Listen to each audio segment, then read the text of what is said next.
Morning. Today's scripture is from Luke chapter 2, verses 1 through 14. In those days, Caesar Augustus issued a decree that the census should be taken of the entire Roman world. This was the first census that took place while Quirinius was governor of Syria, and everyone went to his own town to register.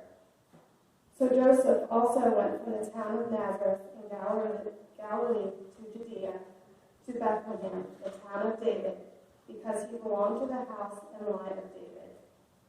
He went there to register with Mary, who was pledged to be married to him and was expecting a child. While they were there, the time came for the baby to be born, and she gave birth to her firstborn, a son. She wrapped him in cloth and placed him in a manger because there was no room for them in the inn.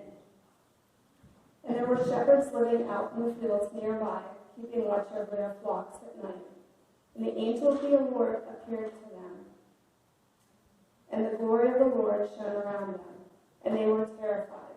But the angel said to them, "Do not be afraid. I bring you good news of great joy that will be for all the people. Today in the town of David, a Savior has been born to you. He is Christ the Lord. This will be a sign to you. You will find a baby wrapped in cloths, laying in a manger." Suddenly, a great company of heavenly hosts appeared with the angel, praising God and saying, "Glory to the God in the highest, and on earth peace to whom his favor rests." May the Lord add his blessing to the reading and hearing of his holy word.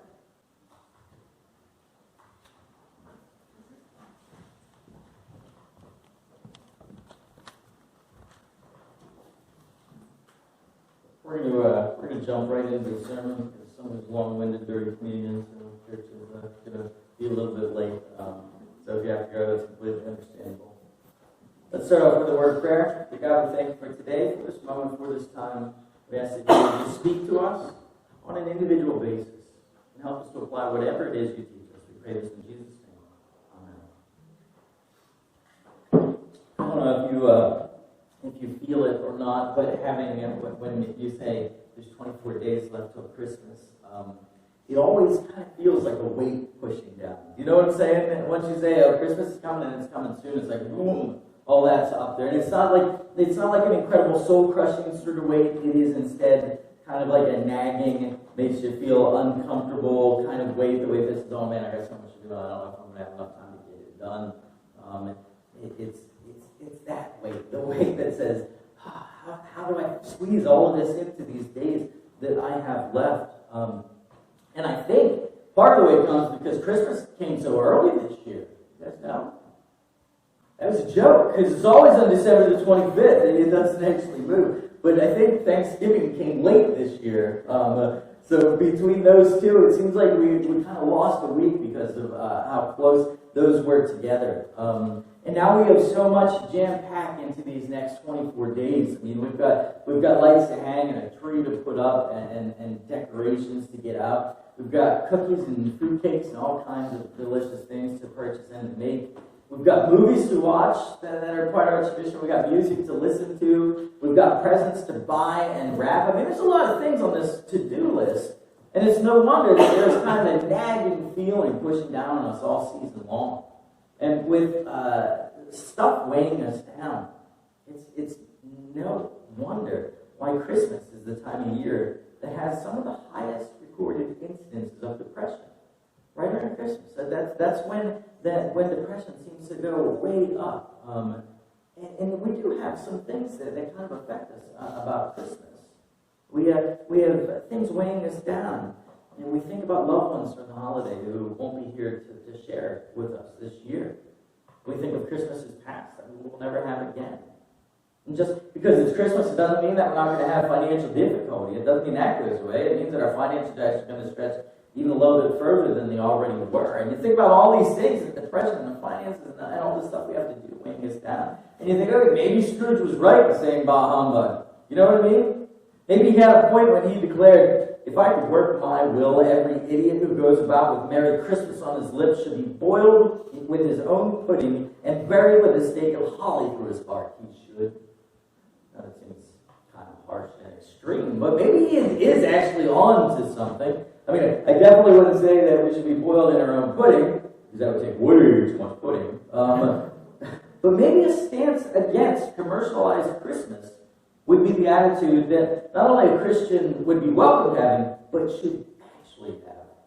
I mean, every year I get to hear different Christians declaring that they aren't buying presents, they're not putting up a tree, they're not decorating their house because the true meaning of Christmas has been lost.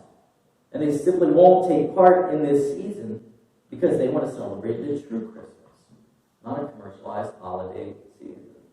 And you've got to admit that we definitely have made Christmas a whole lot more complicated. You know what I mean? I mean, you look at the first Christmas, you got a baby born in a stable placed in a manger because there was no room in an inn. It's about as simple as you can get. You know what I mean? That's pretty low-key. That is pretty simple. And then you think, okay, so if that's simple, why in the world do we have trees? Why do we have lights and cookies and presents and movies and music? I mean, and 1,000 other things. Why do we go and make such a mess out of Christmas by making it so complicated? I mean, the first one was just two parents giving birth to a normal baby. Right? You know, come to think of it, the first Christmas wasn't simple. Wasn't simple at all. If you think it's simple, then you need to go back and listen to what Jody was reading again. I mean, that is not simple. And that is not ordinary. Because that's what we think. Simple and ordinary. That's why we should really scale back Christmas. Those are not two words that I would use to describe Christmas. What do we have? We have a multitude of majestic angels singing and declaring truths about this glorious day. Yeah, that didn't happen anywhere else in Scripture. That was kind of like a one-of-a-kind sort of event. We have the less fortunate of society, the downcast, the poor, also known as the shepherds, being the first ones to receive the news of this amazing gift and asked to come and worship the new King of Kings. We have those shepherds going forth and spreading this news and this joy to anybody that would be willing to listen about this life-changing day. We have wise men traveling from nations over, coming the whole way across the desert to bring kings to bring gifts to the King of Kings and the Lord of Lords. We have joy and happiness for all mankind. We have so much jam-packed into this first Christmas that when you look at this Christmas, you can't describe it as simple and ordinary. Not even close. Those are two words that you would use to say the opposite of what took place, because it was 180 degrees in the other direction. It was a big, amazing, complicated celebration of one of the most greatest days in all of human history. Absolutely. This was a day that not only deserved to be celebrated through a massive spectacle back in the day 2,000 years ago, but a day that demands to be celebrated every single year. And therefore, Uncle, though it has never put a scrap of gold or silver in my pocket, I believe that Christmas has done me good and will do me good. And I say, God bless it. It's Fred, the nephew. That's the speech that he gives back to Scrooge after Scrooge says that we've got it wrong. Tell him, Fred. So, okay, so it's complicated, but come on, traditions. Where do all these traditions come from? Because you gotta admit, we do some crazy things. I mean, cutting down a tree, dragging it in your house, putting the tree back up, that's a little insane. You know what I'm saying? That's not like, I want to know the first person that said, oh, we should take that tree from up there, put that tree in here. That's kind of crazy. It's kind of crazy. So where did this come from? Because nowadays, lots of Christians will tell you that it is a byproduct of a greedy society. That simple, all these things that we see are a byproduct of someone trying to make money off of us. But that's not true. That's not where they came from. They were a byproduct of the joy that fills our hearts. Joy that was so exciting, so exuberant, that it demanded that we find ways outside of ourselves to express it, because if we keep it inside, it will just cause us to explode. We needed them. And I still need them. And I still feel like the tree isn't enough. And the lights aren't enough, not on their own. And the food isn't enough. And the presents aren't enough. They're not enough on their own. To speak about this joy that I have in my heart, I need all of it. I need 2,200 lights out front of my house. I need that. So that every time I can drive up and be blinded as I enter into my driveway, I think, oh, happy birthday, Jesus. This is just the best day. I need to have these expressions of my joy. And I need the world to see how joyful I am. And I can only show that by doing things on the outside. So yes, I feel like these Christmas traditions, although some of them insane, are absolutely necessary. Because without them, the world cannot know how happy I am for this day. And I don't do them out of obligation. And I don't do them out of a sense of guilt. I don't do them because I feel like I have to. No, I do them because my heart can't contain this joy any longer on its own. It needs to be expressed. And how do we do that? We do that in the biggest and best birthday party that anybody could throw. Every single year. You see, folks, that's what it really is. Every year we have the opportunity to throw Jesus a ginormous birthday party.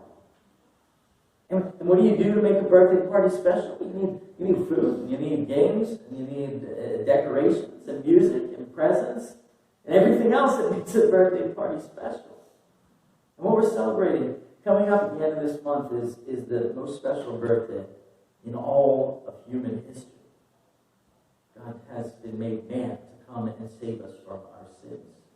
And he gave up so much for you and I that you have to desire to express it to the world. So do it with me. See, I think Christians who say that we have lost the true meaning of Christmas, I don't agree. I find those that go above and beyond, those that seem a little bit Christmas crazy, I don't think they've lost the meaning of Christmas. I think they found it. I do. So as we enter into this countdown on this special day, I want you to let all that nagging pressure go, okay? You don't have to get this stuff done. It doesn't have to be the perfect Christmas. You know why? Because perfect Christmas already happened 2,000 years ago. And the only thing that we're doing is continuing to celebrate a birthday party. So do what you can do. Do what you're excited to do. And don't worry about what you don't have time for. Because you know what? Jesus was still born. No matter whether you got all your cookies made, or your lights, or your trees in place. Jesus was born. And because of that, oh, I praise God. I praise God. And join him with me this Christmas. Praise him. Not just in here. Oh, let's praise him. Let's pray.